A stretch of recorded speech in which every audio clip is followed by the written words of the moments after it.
En session plénière au Palais du Peuple, le Conseil national de la transition a adopté ce mardi 19 septembre le volet recettes du projet de loi de finances rectificative 2023 avec beaucoup de réserves.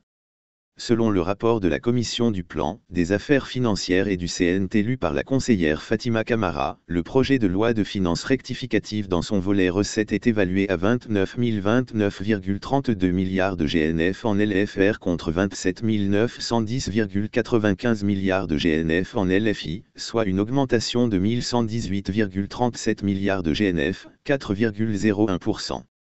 Poursuivant, elle a indiqué que les équilibres budgétaires et financiers prévus dans la LFI 2023 ont été modifiés en raison des changements survenus au cours de son exécution à fin juin par les éléments suivants: la révision à la hausse du taux de croissance économique qui passe de 5,7% à 6,1% en LFR 2023, soit un accroissement de 0,4%, la révision à la baisse des prévisions de recettes douanières de 10 772,99 MDS à 9 957,43 MDS, soit une baisse de 815,56 MDS, 7,57%, la prise en compte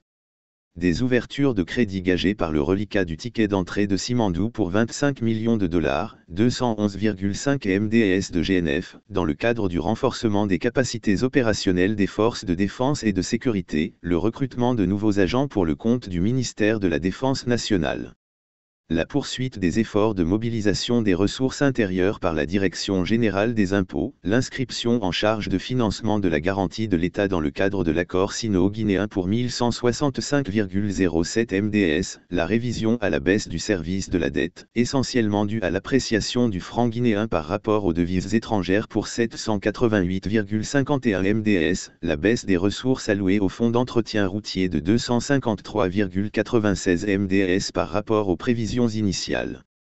de 778,13 MDS, le report des crédits 2022 du BAFCE pour 240,34 MDS en faveur du secteur éducatif. L'augmentation des crédits alloués aux pensions civiles et militaires de 52 MDS en raison de la prise en charge des magistrats retraités et des ayants droit des magistrats décédés, l'ajustement à la hausse des dépenses d'investissement pour 245,36 MDS, les virements et transferts de crédits opérés essentiellement en faveur des ministères de l'Agriculture, de la Défense, de l'Énergie, de la Sécurité et de l'Administration du territoire, l'incertitude concernant l'émission des emprunts obligataire prévu pour 3 000 milliards dans la loi de finances initiale, a-t-elle expliqué. Dans la même logique, elle a ajouté que le cadrage macroéconomique du projet de loi de finances rectificative 2023 se résume comme suit: réaliser un taux de croissance du PIB de 6,1%, baisser le taux d'inflation, moyenne annuelle du PIB, à 9,2% contre 10,1% en LFI 2023, réaliser un taux de pression fiscale du PIB de 12% contre 12,52% en LFI, ramener le taux de change par rapport au dollar à 8 750 GNF contre 9 1054,9 GNF en LFI, assurer les réserves de change pour 5 mois d'importation. Plus loin, elle a fait savoir que les recettes du budget de l'État, y compris les recettes d'ordre, sont révisées à 29 029,32 MDS contre une prévision initiale de 27 910,95 MDS, soit une augmentation de 1118,37 MDS, 4,01%.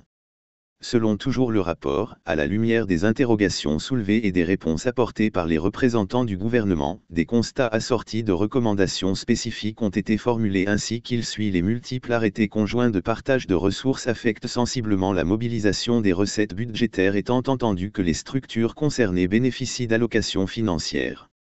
Ce constat est d'autant plus pertinent que nos analyses ont révélé une perte de 555 milliards au détriment du Trésor public rien que pour la période allant de janvier à fin août 2023. Par conséquent, le CNT invite le gouvernement à travers le ministre en charge des Finances à fournir dans un bref délai la liste exhaustive de tous les arrêtés conjoints pour examen. Les contraventions policières liées au mauvais stationnement des véhicules ne sont pas reversées au Trésor. Pire, ni le Trésor, ni le ministère de la Sécurité, encore moins le gouvernorat de la ville de Conakry n'ont connaissance de la destination de ces recettes. Le CNT recommande fermement que les entités concernées prennent toutes les dispositions pour l'intégration de ces recettes dans le compte unique du Trésor public avant le dépôt de la LFI 2024. Au regard du faible niveau de mobilisation des impôts et taxes à l'intérieur du pays, le CNT recommande de procéder au recrutement du personnel nécessaire et à l'accélération des opérations de digitalisation. Partant du constat de la baisse considérable de la taxe liée à l'exportation de l'or artisanal ayant entraîné une baisse des recettes de l'État et tenant compte du fait que plus de 70% des exportations sont soutenues par cette catégorie d'extraction, le CNT recommande de revoir la taxe de l'exportation de l'or de $50 par kilogramme exporté à 0,5% de sa valeur pour le projet de loi de finances 2024. Par ailleurs, il invite le gouvernement à prendre des mesures sévères contre la sortie frauduleuse des métaux précieux, qui est l'une des causes principales de la déperdition des ressources. Partant du constat du niveau important des recettes engrangées par les amendes et pénalités douanières, le CNT recommande de revoir à la hausse la part du trésor public de 5% à 10%. À date, 28 sur 55 sociétés publiques ne paient pas de dividendes à temps ou ne les paient pas du tout. Le CNT recommande la tenue des CA avant le 30 juin de chaque année et le paiement de tous les dividendes par les sociétés concernées d'ici la LFI 2024.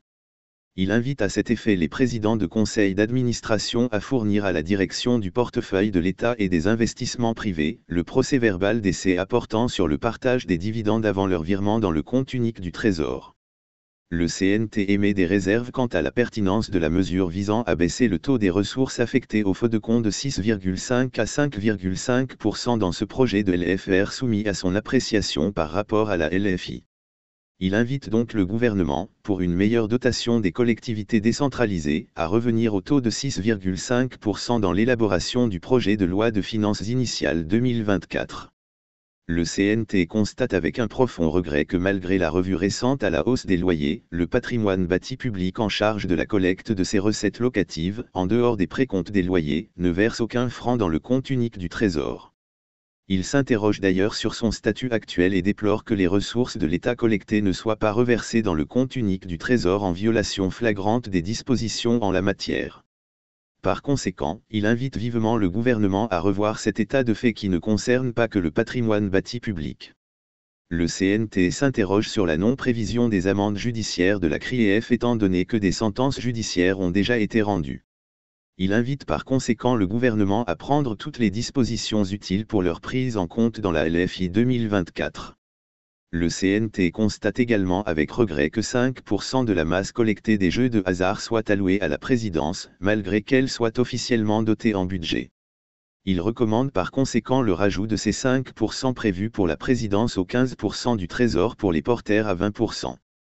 Le CNT s'interroge sur la destination de certaines recettes collectées par l'ARPT telles que la taxe sur les appels entrants de l'international, la taxe sur les transactions électroniques.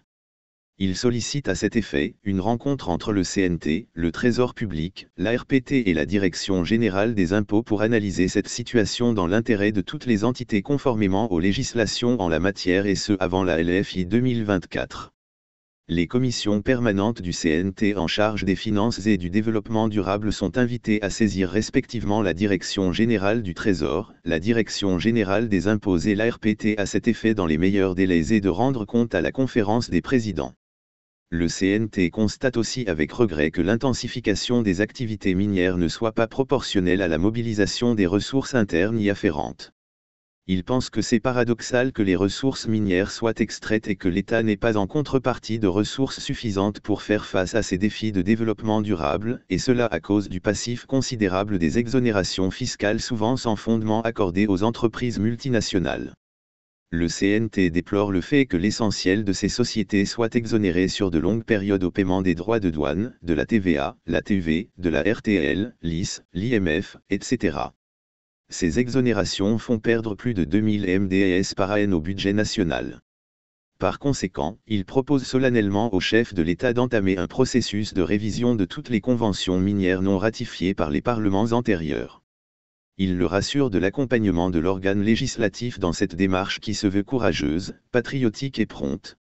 Dans un monde économique qui se digitalise de plus en plus, le CNT invite le gouvernement à doter ces trois régies financières d'un système de monitoring en vue d'optimiser leur capacité de mobilisation et de sécurisation des recettes.